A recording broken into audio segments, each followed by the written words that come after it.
Hello everyone, मैं हूं कामरान चौधरी और आप देख रहे हैं chemistry with Kamran. Basic concept series के आज के लेक्चर में हम लोग डिस्कस करेंगे कोवलेंट बॉन्ड और उसकी type which is A double covalent bond. पहले एक लेक्चर में हम लोग बड़ा डिटेल से एक्सप्लेन कर चुके हैं कोवलेंट बॉन्ड को और इसकी टाइप को which was single covalent bond. ठीक है, आप लोगों की इन्फॉर्मेशन के लिए बता दूं कि आप चैनल पर जाएंगे, प्लेलिस्ट मौजूद है बेसिक कॉन्सेप्ट सीरीज़ के नाम से, वहाँ पे आपको सिंगल कोवलेंट बॉन्ड वाला लेक्चर भी मिल जाएगा। ठीक, बड़ा ही इम्पॉर्टेंट कॉन्सेप्ट है, ख़ास तौर पर छोटी क्लासेस के बच्चों के लिए या जिनके बेसिक कॉन्सेप्ट्स वीक हैं थोड़े, उनके लिए भी बहुत इम्पॉर्टेंट टॉपिक है। ध्यान से समझिएगा इसको। अच्छा, जब भी हम बेसिकली बॉन्डिंग की बात करते हैं, केमिकल बॉन्डिंग की, ठीक है, उसमें हम लोग आयनिक बॉन्ड पढ़ते हैं, कोवलेंट बॉन्ड पढ़ते हैं, कोऑर्डिनेट कोवलेंट बॉन्ड पढ़ते हैं, मेटालिक बॉन्ड पढ़ते हैं। सबसे पहले हमारे माइंड में ये क्वेश्चन आता है कि एटम्स बेसिकली बॉन्ड बनाते ही क्यों हैं। ठीक है, तो लाइक जैसे मैंने यहाँ पर लिखा हुआ है कि why atoms bond, atoms bond क्यों बनाते हैं। सो इसका आंसर क्या है जी कि atoms bond in order to gain a stable outer shell of electrons like the noble gas atoms। Atoms जो होते हैं वो बेसिकली स्टेबल होना चाहते हैं नोबल गैसेस की तरह। नोबल गैसेस कौन सी होती हैं? 0 ग्रुप के एलिमेंट्स या 8th ग्रुप के एलिमेंट्स जिनको आप बोलते हो ओ पीरियोडिक टेबल दे एंड विच होंगे ने। अगर आप उनको देखें, उनमें सबसे पहली जो नोबल गैस है वो हीलियम है। अब हीलियम का एक शेल होता है, एटॉमिक नंबर 2 होता है और उसके पहले शेल में 2 इलेक्ट्रॉन्स पूरे होते हैं, तो हम कहते हैं कि जी हीलियम का डुप्लेट कंप्लीट है। इसी तरह नीचे आने वाली नोबल गैसेस का ऑक्टेट कंप्लीट होता है, मींस कि उनके वैलेंस शेल में 8 इलेक्ट्रॉन्स पूरे होते हैं। ठीक है, सो बाकी एटम्स भी स्टेबल होना चाहते हैं डिफरेंट टाइप्स के बॉन्ड बनाकर, अपने वैलेंस शेल में 2 या 8 इलेक्ट्रॉन्स पूरे करना चाहते हैं, अपना डुप्लेट या ऑक्टेट कंप्लीट करना चाहते हैं। ठीक है, बेसिकली वो कामचोर होना चाहते हैं। ठीक है, सो यहाँ पर हम लोग डिस्कस कर रहे हैं कोवलेंट बॉन्डिंग को। जब हम कोवलेंट बॉन्डिंग की बात करते हैं तब हम इलेक्ट्रॉन्स की शेयरिंग की बात करते हैं। ठीक है, कोवलेंट बॉन्ड में एटम्स इलेक्ट्रॉन ट्रांसफ़र नहीं करते, मीन्स कि एक एटम दूसरे एटम को इलेक्ट्रॉन नहीं देता, बल्कि एटम्स एक दूसरे के करीब आ जाते हैं। वो कहते हैं भाई तू मैनू फ़ायदा दे, मैं तेनू फ़ायदा दें, तो इलेक्ट्रॉन्स शेयर कर लेते हैं। ठीक है, जैसे यहाँ पर मैंने एक्सप्लेन किया हुआ है sharing electrons when 2 non metal atoms react together. अब देखो यहाँ पे ये इंपॉर्टेंट बात है कि कोवलेंट बॉन्ड की जब हम बात करेंगे तो नॉन मेटल एटम्स की बात करेंगे। तो वो कह रहा है कि नॉन मेटल एटम्स जब रिएक्ट करते हैं both need to gain electrons to achieve stable outer shells.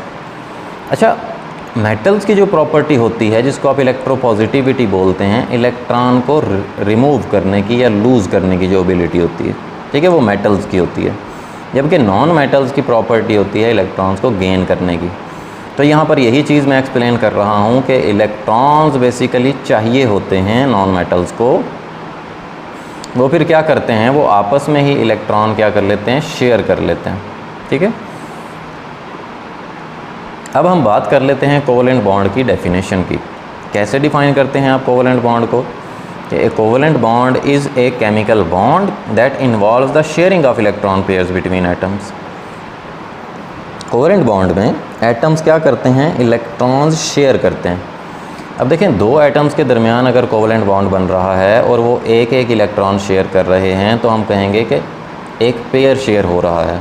ठीक है, क्योंकि 2 इलेक्ट्रॉन्स को एक पेयर बोलोगे आप। इसी तरह 2 एटम्स अगर 2 इलेक्ट्रॉन्स शेयर कर रहे हैं तो हम कहेंगे कि 2 पेयर शेयर हो रहे हैं। इसी तरह से जब एटम्स 2 एटम्स 3 इलेक्ट्रॉन्स शेयर कर रहे हैं तो हम कहेंगे कि 3 पेयर शेयर हो रहे हैं। तो इसी बेसिस पे हमने कोवलेंट बॉन्ड को इसकी टाइप्स में डिवाइड किया हुआ है, जो कि हैं single covalent bond, double covalent bond और triple covalent bond. Single covalent bond को हम लोग बड़ी डिटेल से डिस्कस कर चुके हैं। आज हम लोग देखेंगे डबल कोवलेंट बॉन्ड को। तो डबल कोवेलेंट बॉन्ड को कैसे डिफाइन करते हो आप लोग कि A double covalent bond is when only 2 pair of electrons is shared between atoms. जब हर एटम 2 इलेक्ट्रॉन शेयर करेगा, ओवरऑल 4 इलेक्ट्रॉन्स हो जाएंगे, जिसको आप 2 पेयर्स बोलते हैं। ठीक है, सो ऐसे बॉन्ड को हम लोग क्या बोलते हैं, डबल कोवेलेंट बॉन्ड बोलते हैं। अब हम आ जाते हैं डबल कोवेलेंट बॉन्ड की एग्जाम्पल पे। ठीक है, डबल कोवेलेंट बॉन्ड की एग्जाम्पल में हम लोग देखेंगे ऑक्सीजन मॉलिक्यूल की formation.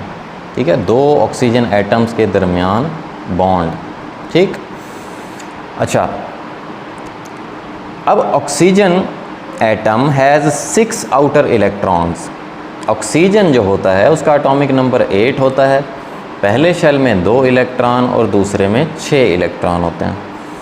So needs a share in 2 मोर। अच्छा, क्योंकि इसके वैलेंस शेल में 6 इलेक्ट्रॉन्स होते हैं तो ये क्या करता है, ये 2 इलेक्ट्रॉन्स इसको रिक्वायर होते हैं 8 पूरे करने के लिए। ठीक है, सो 2 oxygen atoms share 2 electrons each.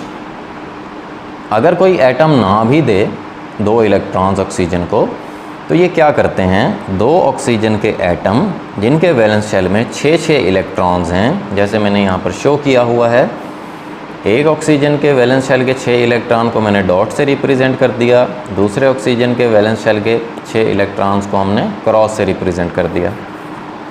तो ये क्या करते हैं, ये एक दूसरे के करीब आते हैं, इनका शेल ये ओवरलैप होता है और 2 इलेक्ट्रॉन्स ये शेयर कर लेते हैं। ठीक है, जैसे यहाँ पर लिखा है कि so 2 oxygen atoms share 2 electrons each. हर ऑक्सीजन का एटम 2 इलेक्ट्रॉन शेयर करेगा, giving molecules with the formula O2। O2 बन जाएगा, जिसको आप मॉलिक्यूल बोलेंगे। Each atom now has a stable outer shell of 8 electrons. अब इस तरह से हर ऑक्सीजन के वैलेंस शेल में 8 इलेक्ट्रॉन पूरे हो गए। जैसे यहाँ पर आपको नज़र आ रहा है कि 2 आपको यहाँ पे डॉट्स नज़र आ रहे हैं और 2 क्रॉस नज़र आ रहे हैं, मींस के 2 इलेक्ट्रॉन्स इस वाले ऑक्सीजन के हैं और 2 इलेक्ट्रॉन्स इस वाले ऑक्सीजन के हैं। अगर आप इस ऑक्सीजन का शेल देखें तो इसमें आप देखें कि इस शेल के अंदर 8 इलेक्ट्रॉन्स पूरे हो रहे हैं। ठीक है, 6 तो इसके अपने थे, 2 ये क्रॉस वाले इलेक्ट्रॉन्स दूसरे ऑक्सीजन एटम के। इसी तरह से अगर आप इस ऑक्सीजन को देखें तो इसके भी वैलेंस शेल में 8 इलेक्ट्रॉन्स पूरे हो रहे हैं। 6 इलेक्ट्रॉन इसके अपने क्रॉस से रिप्रेजेंट किए हुए हैं जो हमने, और 2 डॉट वाले इलेक्ट्रॉन्स जो कि दूसरे एटम के हैं। ठीक हो गया। अब हर ऑक्सीजन ने क्योंकि 2 इलेक्ट्रॉन शेयर किए, तो ओवरऑल हम कहेंगे कि 2 पेयर्स ऑफ इलेक्ट्रॉन्स शेयर हो रहे हैं। सो ऐसे बॉन्ड को हम क्या बोलते हैं, डबल कोवेलेंट बॉन्ड बोलते हैं। और इसको रिप्रेजेंट कैसे करते हैं आप लोग, इस तरह से डबल लाइंस के साथ। ठीक है, ऑक्सीजन ऑक्सीजन 2 ऑक्सीजन के एटम्स के दरमियान जो डबल बॉन्ड है उनको इस तरह से आप 2 लाइंस लगाकर रिप्रेजेंट करते हैं। ठीक है, तो ये तो था जी कोवेलेंट बॉन्ड और इसकी type which is A double covalent bond. Hopefully आपको बड़े अच्छे से क्लियर हो गया होगा। फिर भी अगर आप लोगों के माइंड में कोई कन्फ्यूजन है, कोई भी क्वेश्चन है आप लोगों का, देन आप नीचे कमेंट सेक्शन में मुझसे पूछ सकते हैं। Thank you very much.